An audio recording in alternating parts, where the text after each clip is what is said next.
When an anti-war film is so good that Hitler banned it, you know it's gotta be awesome. So today on the Barry Movie Guy looks at All Quiet on the Western Front. Get it? It was quiet. Never mind. It's Classic Tuesdays. Let's see what he has to say. Brought to you by the Barry Movie Guy. Hi, the Barry Movie Guy. And this week on Classic Tuesdays, we're looking at the 1930 anti-war film All Quiet on the Western Front. All Quiet on the Western Front's main character is a guy named Paul. And we follow Paul from high school to years into the war. It's roughly midway through the first year of the First World War. You see a bunch of soldiers walking down the street, and everyone's gung-ho about fighting for Germany. Oh, did I forget to mention this actually takes place from the German point of view? That's different, because you don't see that very often.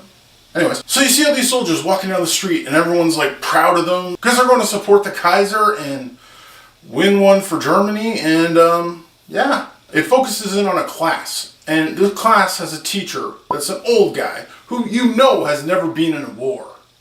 And he starts expounding on how great it is to be in the war. How another teacher's whole class, which is all boys, stood up and all volunteered to go in the war, and how that teacher must have been proud. And he wonders if anyone in his class has the guts and has the steel to stand up and fight for the Kaiser, to save Germany against the evil French and English. And of course, he stirs these boys up. These are only like 16-year-olds. And he's like, starts like looking at them going, would you go? Would you go? And they all look at Paul. And the teacher even goes, you're all looking at your leader. Because Paul's kind of like the kid in class that everyone listens to. And Paul, of course, feeling a lot of peer pressure from the teacher and from everyone looking at him, stands up and says, I'll go. And thus, everyone in the class jumps up and says they'll go. Like one or two people are like, I don't want to go to war. But they get convinced by the rest of their classmates, and they all march around the class and think it's awesome. We're going to war. This is going to be awesome.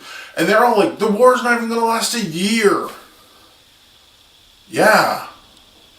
World War I lasted a bit more than a year. So they all go get registered, and they end up together in a barracks, and they find out that their old postman is their drill instructor.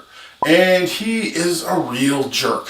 Because they're like, yay, we know you. And he's like, turn hut and do what I say. And he makes them crawl in the mud a lot and all that kind of stuff. And basically what the movie is it's an anti-war film about just how terrible war is. So you take these kids, and it follows these kids, and they meet up after boot camp with some veteran soldiers, and slowly they start dying and going nuts from shell shock, which in the time, if you don't know, shell shock was basically, they used to fire big shells at each other for days on end, literally days. Like every 3 seconds a shell would go off. And guys would get something called shell shocked. They'd get nuts because they just couldn't take the pounding anymore.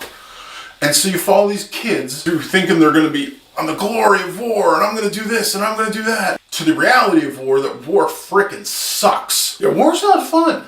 And it's dirty, and it's grimy, and you don't get to eat a lot, and you're always marching places, or you're stuck in a freaking trench for a month. This movie showed that war just plain sucks from both sides. And a lot of them didn't even know what they were fighting for. They're like, why are we fighting again? I'm not even sure. And they're like, I've never even seen an Englishman or a Frenchman, because they're from Germany, and this is before mass travel was happening all over the place. And a lot of them were just like, I was told to come fight, so I'm coming to fight, and they don't have a choice. It also cuts back to when Paul, after years of being away, finally gets some leave and goes back home, and he doesn't fit in. It plays on the fact that when you go to war, even if you make it out alive, that person that went to war died there, because you're not the same person when you come back.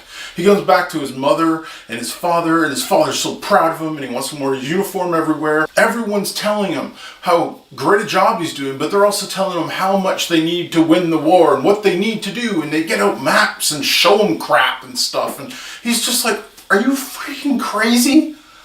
He's like, we're losing, and even if we were winning, this sucks. As he's walking around, he goes back to his class. His teacher is giving the same freaking speech, the exact same speech that he gave to him. And he walks in, and the teacher sees him in uniform and is like, perfect! You can tell him what a glorious thing it is to die for the Kaiser. And he looks at these young boys who are like 15 and 16, and he's like, I can't do that. And he's like, no, you gotta tell them there's something gloriful, this awesomeness of... He's like, I can't do that. War's terrible. War, he's like, it's awful, it's terrible, you don't want to come. He's like, all you're going to do is die. He goes, all these kids will die. And they all look at him and they think he's a coward. So he ends up feeling like he can't be there, and all he wants to do is go back to the front lines where his friends are. This is one incredible war film. It is perfect, and I'm not kidding, perfect.